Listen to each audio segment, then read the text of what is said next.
I'm here with Coach Bento. We're going to talk about Cal State. Sorry, let me start this again. Do this one more time. 3, 2, 1. Hello, everyone, and thank you for joining us for the CCA Women's Basketball Preview. I'm joined with Cal Poly Humboldt head coach, Coach Bento. We're going to be talking a little bit about the Lumberjacks today. So I'm Danny Barnes, and we're going to just take you through. Coach, I'm just hoping to hear a little bit about your team. We have a unique situation talking as you guys are a couple games into the year already. You guys are right now 2-2 on the season and 1-1 or 1-0 in the CCA conference with a win against Sonoma State. So, Coach, let me just talk you through 4 games into the season. What have you learned about your team to this point in the year? Right. Well, first of all, Dan, thank you very much for having me. I love that you're doing this preview for the CC2A. And, we started off the season where our first 3 games were on the road, and it was kind of in a short time frame. So I knew right off the bat we were going to learn a lot about our team. Most importantly, one reason is because 11 of our 14 players are new to the roster this year. So things from how we travel, forget the X's and O's, all the things they have to learn with X's and O's, but just even all the little things that, we have to basically teach and educate the players as far as what to expect on the road, how difficult it is to win on the road, traveling and lack of sleep. And so these first 3 games were very, very challenging for us from a lot of different standpoints. But as you mentioned, we learned a lot about our team, good and bad for that matter, things that we need to continue to work on, obviously, and some positives as well. But I thought that was a pretty tough stretch. We handled it okay. There is some adversity, and you learn a lot about your team when adversity is hit. And we got to work a little bit better to handle some things a little bit more productively. But a lot of positives from those first 3 games. And then, as you mentioned, we did come home and we already had our conference season opener. Well, Coach, one of the things I saw unique kind of about your schedule, so many coaches load up that Thanksgiving weekend. You usually go on the road or host 2 teams on that one. Is that part of your plan this year, is just like you said, getting to know everything, that you gave your team a little bit of a break over the Thanksgiving weekend? Initially that wasn't the actual plan. I mean, as many coaches, I would love to have us, playing some games in the Thanksgiving week. However, now in looking at things, just because, again, we are so incredibly new, it was kind of nice we played that Sonoma game on Tuesday night, and then we had the rest of the week with no competition where we could really just focus on ourselves and work on a lot of different things that we learned in those first 4 games. So actually, due to our situation with our roster dynamic, it actually was, I thought it was a benefit for us. No, good to hear on that note. So you've got a chance to kind of scout your team. You've been on the road, as you mentioned. Those first 3 games were kind of a whirlwind, I'm sure. But now you've had this week to kind of sit back, digest what went on those first 4 games. If somebody were to walk into your gym right now, what would they say is one of the strengths of your team? Well, I would like to think that, and it's funny because we did have some guests about a week ago, just some alumni and a former men's basketball player. And one of the things he said was just how we competed in practice. And that's something that obviously, we take great pride in. Any coach wants that type of environment in your practice setting, and just the level of intensity and the competitiveness that we try to carry on throughout our practices, I think is something definitely one would notice. In addition to that, I think that one of our strengths is just our players' willingness to share the ball. I think one of our strengths is also just the balance within our team. It could literally be somebody different each night, or 1 or 2 folks different night from a scoring standpoint. And again, it might sound like a given, but again, that willingness to be able to share the ball and make that extra pass is something that we take pride in. And I think the girls have really bought into that. And I think that's going to ultimately, big picture wise, be a strength of our team. So you obviously start practice, you start conditioning, things like that back in September. This isn't just step on the court and you go play. Right. You guys were out there for your first practice right around October 15th and everything like that.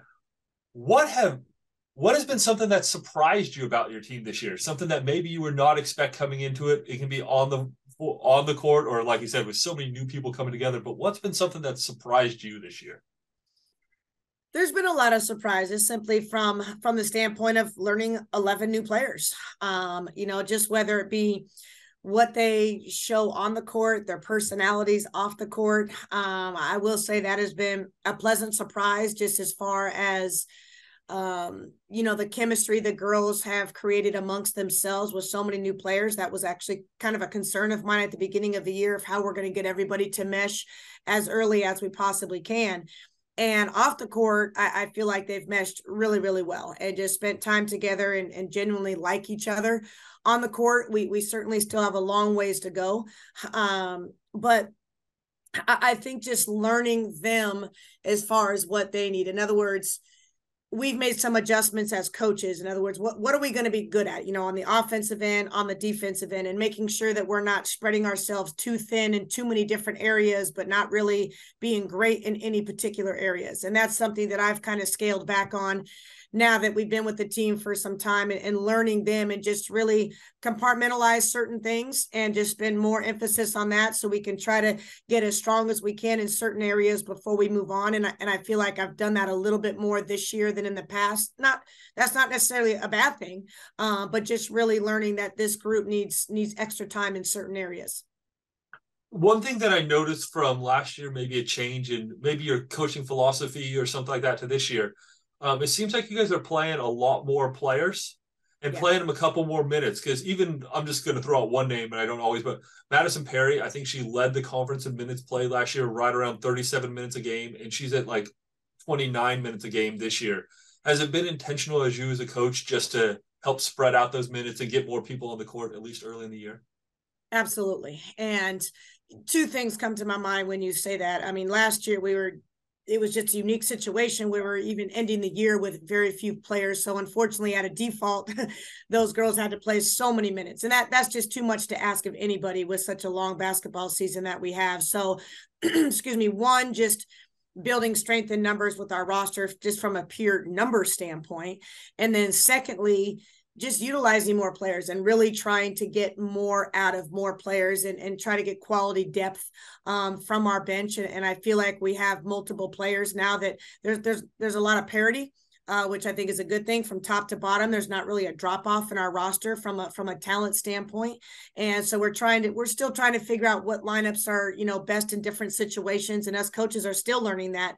But I do think that's something that positively we bring to the roster this year. So as you go through, as you continue to craft this team and put people into their roles, as you start to understand people a little later, let's say this is mid-February and somebody from a different place from the GNAC or something is scouting your team. What do you want the identity of your team to be, to like an outside scout? If they look at this team, what is it that you want your team to bring to the table, and the identity that if we play this team, we're going to have, Humboldt's going to have this? Right. What I'd like them to be is just to say, Cal Poly Humboldt women's basketball just never stops. They're going to be the aggressors. Excuse me. They're going to be the aggressors, and they are just going to come at you for 40 minutes. And what I mean by that is, on the offensive end, just really pushing the pace. And then on the defensive end, it's something that we've always, tried to instill in our programs, is just really a lot of toughness and grit, and really get after it, mix it up differently on the defensive end. And that's something that we're working towards now. Again, we still have a long way to go, but come mid-February, hopefully that's the product that we're going to have out on the floor. Good. I want to talk a little bit about that one. This would be my final question for you, but we know teams at different levels. As you talk about your team still coming together, you're still learning this one, but what do you hope to accomplish with your team this year during the CCA schedule? What do you want your team from now until the end? What would you like to accomplish this year? Well, outside of the obvious of, of course, winning games and just becoming the best version of ourselves, obviously we have a goal to make the conference tournament. But, what I find myself really trying to instill in our girls' minds is just, as general as it sounds, just understanding expectations and understanding just how difficult it is to win in this conference, and that you have to bring it with your effort and just your mental focus each and every night. We are not so talented that we can just show up and win games. That is never going to happen. And so just understanding the magnitude of paying attention to details, again, with so many new players, and now we're implementing the scouting reports, and I've learned that a lot of them have come from programs where maybe that wasn't emphasized, and so they don't realize the importance of that. And we put a lot of details into our scouting reports, and not just the scouting reports, but the execution of that and holding them accountable. So that's something that slowly but surely we really have to be able to grasp collectively as a team and put that together. And that is certainly a work in progress. Well, fantastic. Well, like you said, you're at least off to the right start.